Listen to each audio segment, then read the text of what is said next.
Do you know that family visit that we just do to get out of the routine? So it is. I thought it would just be another quiet weekend at my sister's house. A little conversation, some laughs, perhaps a wine before bed. Nothing else.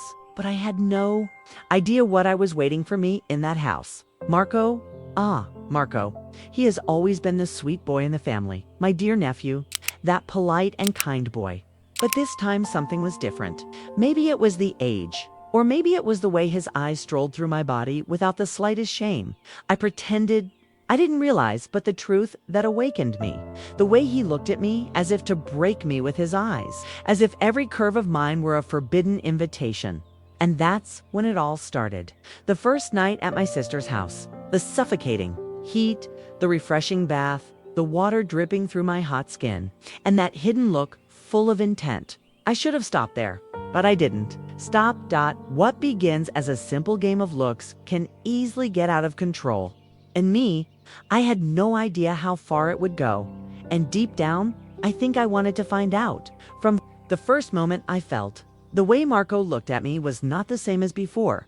Before he saw me as aunt, but now it was different. I was lying on the couch, legs crossed, wearing short shorts and a light blouse. The warmth of the city seemed to be mingling with that intense look he was thrown at me. Discreet? Not at all. His eyes slid down my thighs, slowly climbed, stopped on my lips. And when did I return my gaze? He diverted, pretending disinterest. But it was too late. I had already noticed everything. Maybe I should have ignored it. Pretend it was my head, but it wasn't. Every time I moved who passed near him, I felt that look stuck to me.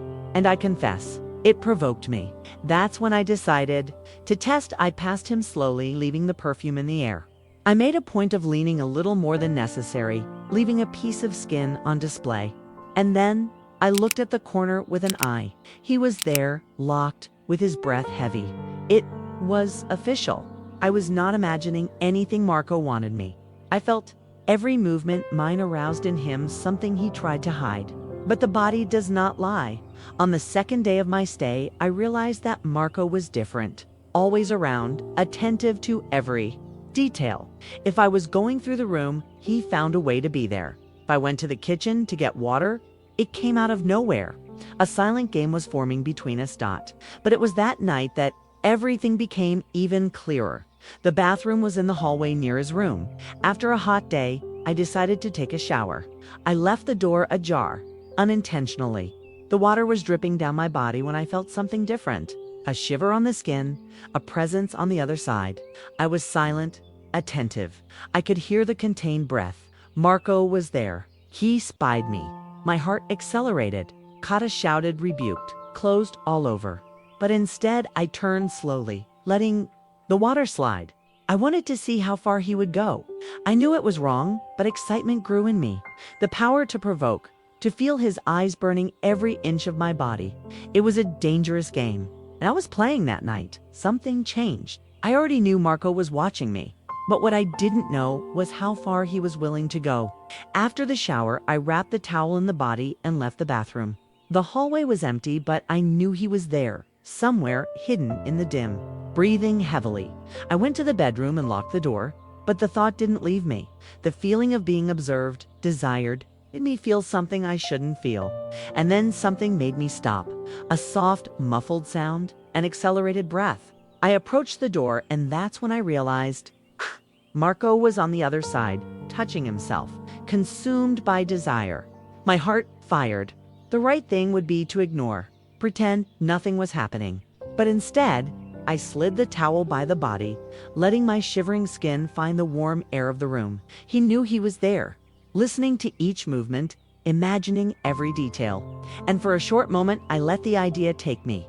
The room temperature seemed to rise. I bit my lips, feeling a warmth that didn't just come from the bath. I couldn't see it, but I knew exactly what was going on. The truth. I liked that sensation. The next day, Marco avoided looking at me. Seemed nervous, restless, as if I feared I said something. But I said nothing. I let time run, watching. I wanted to see how he would react. The afternoon was hot, and my sister had gone out to solve some things. The house was silent, only both of us there.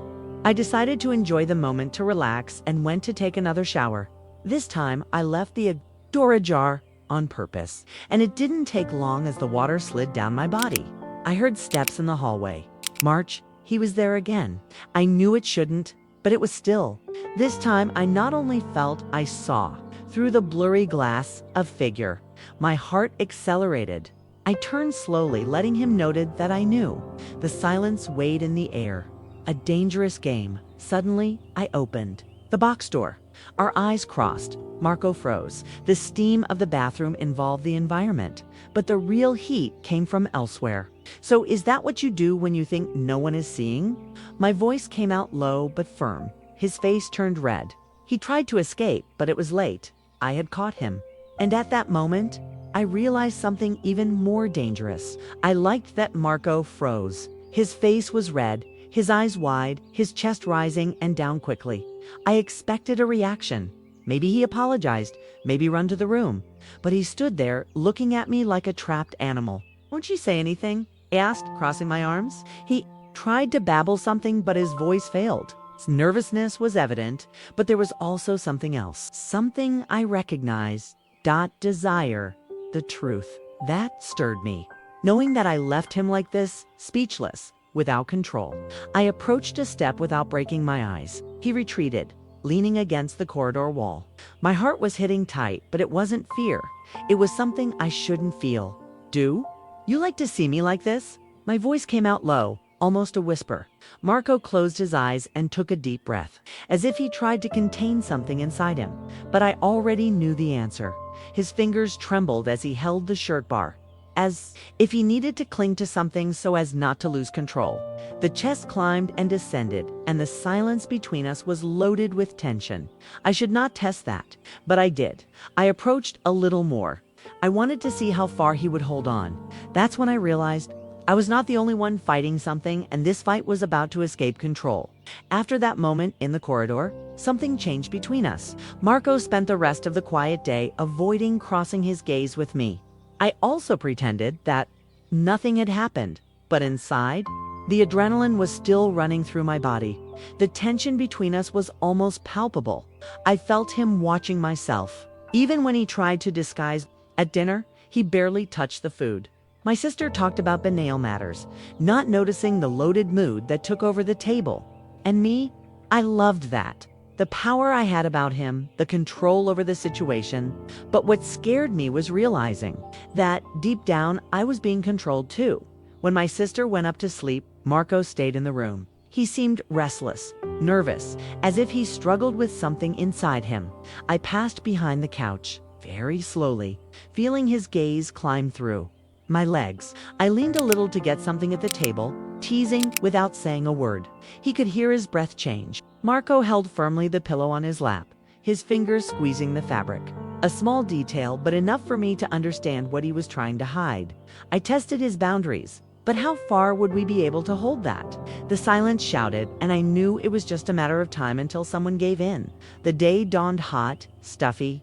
The type of heat that sticks to the skin and makes everything more intense. I put on a light dress, something comfortable to support the mood. But when I went down to the kitchen, I realized the impact my choice had. Marco was sitting at the table having coffee. As soon as he saw me, he swallowed dry. He tried to look away but failed. I noticed every detail. The fingers squeezing the cup, the bare breath, the evident discomfort. I sat ahead of him, pretending not to realize. I crossed my legs slowly, the fabric rising a little more than necessary. The silence reigned between us. My sister spoke on the phone, distracted. Marco, on the other hand, could not hide. His gaze slid for me as in the previous days. I decided to test. Grabbed a spoon, took my mouth, sliding the tongue slightly on the edge. A small gesture, innocent for anyone. Less for him. He held the table firmly, his eyes fixed on me. So to tease even more, I sigh as if the heat was bothering me. I ran my hand over the neck, sliding my fingers slowly through the damp skin. He swallowed again. The heat was not just the weather, came from him, and came from me. The climate was unbearable. And I didn't just talk about the heat.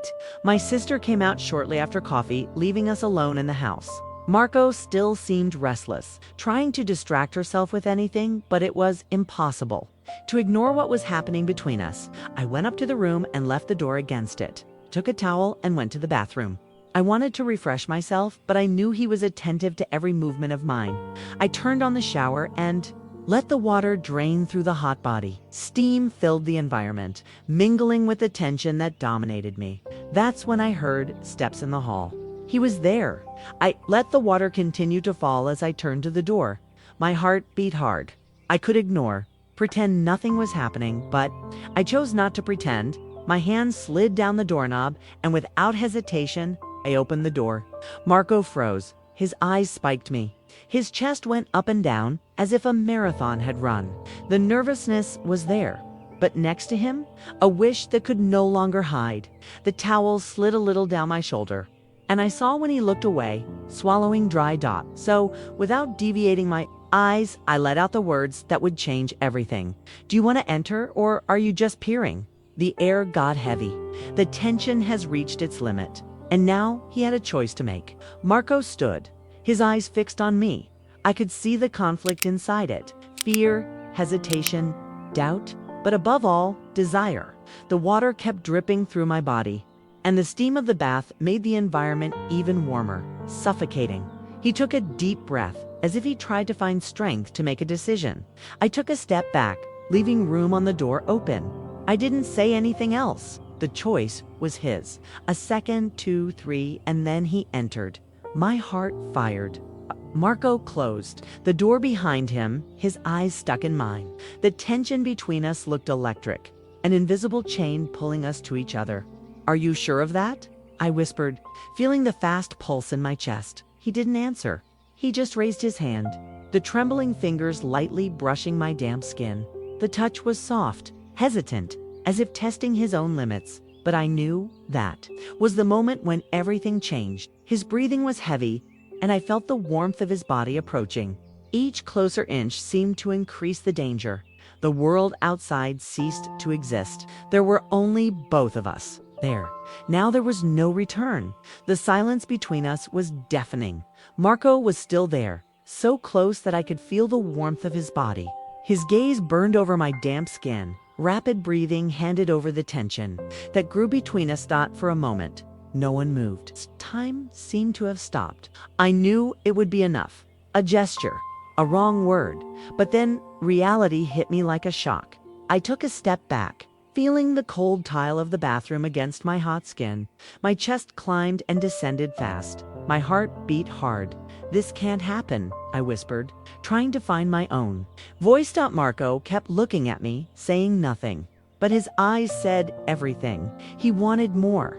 He wanted to cross that line for good and the worst. I wanted to, but some barriers cannot be broken without consequences. I closed my eyes for a second, trying to find a remnant of control. The water still fell from the shower. The steam made the environment suffocating, and my mind shouted between desire and reason. Marco took a step forward, hesitant. Carla, his voice came out low, almost a whisper. I squeezed my fingers against the wall as if I needed to hold on to something. You don't say anything. I cut, feeling the pulse around her neck. I needed to decide now. I saw when it happened, the exact moment. Marco ceased to be the shy and hesitant boy for something more dangerous. The desire was still there, but now there was something new in his eyes. Certainty. He didn't go back. On the contrary, his eyes traveled my body, taking too long in every detail. There was no more hesitation of before. He knew what he wanted. And that scared me more than anything else, because I wanted it too. His breathing was heavy, and when he took another step ahead, I felt my own body react. My fingers tightened against the cold wall, a stark contrast to the heat that took over me. The silence between us was an invitation. I should stop that. But at that moment, I realized it was late. Marco was no longer just a viewer of this game. Now, he was playing too. The way he tilted his head, his lips ajar, his breath stuck, the look that no longer diverted. I challenged him so many times, but now he was the one who tested me. He raised his hand, hesitated for a second, and then, lightly, rolled his fingertips on my wet waist. It was subtle, but it was enough for me to understand. The barrier between us was about to crumble.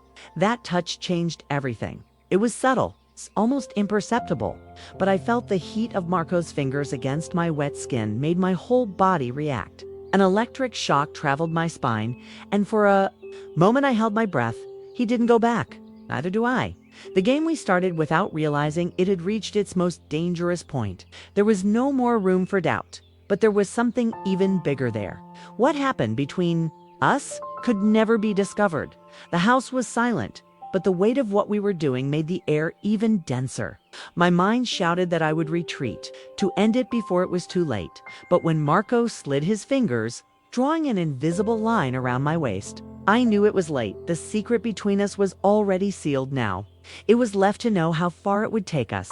He pushed his hand away, hesitated for a moment, but his eyes still said everything. A contained desire arrested at the limit between the forbidden and the inevitable. I took a step back, feeling my heart accelerate. He also seemed to fight himself. You need to stay with us, I murmured. My voice fails. He nodded slowly without looking away. We knew it was wrong, but that didn't mean we would stop alone in my room. My mind wouldn't stop. Marco's touch was still burning on my skin, as if it were marked there. I closed my eyes, trying to ward off thought, but it was impossible. I knew it was wrong. But then, why did I feel that absurd desire to go back? I turned around in bed, restless. The accelerated heart, the short breath, the hot body. The desire fought with reason within me, and I felt I was losing this battle. I should be stronger. I should put an end to it. But every time I closed my eyes, could only think of Marco's gaze, the way he touched me, the way your breath has been stuck, the warmth of the fingers going through my waist, the tension in the air, as if we were about to explode. I ran my hands over my face, trying to calm down. But the truth was, I didn't want to calm down. I wanted to feel that again. And that's when I understood. I had already passed the limit. It was no longer just a game. It was something I could no longer control. And now, I needed to decide how far I would. Because Marco had already made his choice. It was only missing mine. The next day arrived. But nothing seemed normal. The house, the breakfast, the conversation with my sister. Everything seemed the same. But inside me, I knew nothing was the same. Marco also knew. Each time our eyes crossed, a shock roamed my body. A reminder of what happened. Of what could have happened. I tried to pretend that it didn't exist. That everything was just a passing impulse, a mistake I could erase from the mind. But the truth was different. I didn't want to erase what started as a game became something much bigger. Something I didn't know how to control, and the worst of all, I didn't know if I wanted to control. When we went out to say goodbye, Marco stood at the door, his eyes attached to mine. One last look, one last shared secret, and then he smiled. A smile that said everything. Nothing was over. It was just the beginning. I got into the car, feeling my heart rapidly. While driving home, the memories came back like sparks burning. Inside me, the desire, the hesitation, the line we cross. I didn't know what would happen later, but I knew one thing. Co would not give up so easy. And maybe I don't either.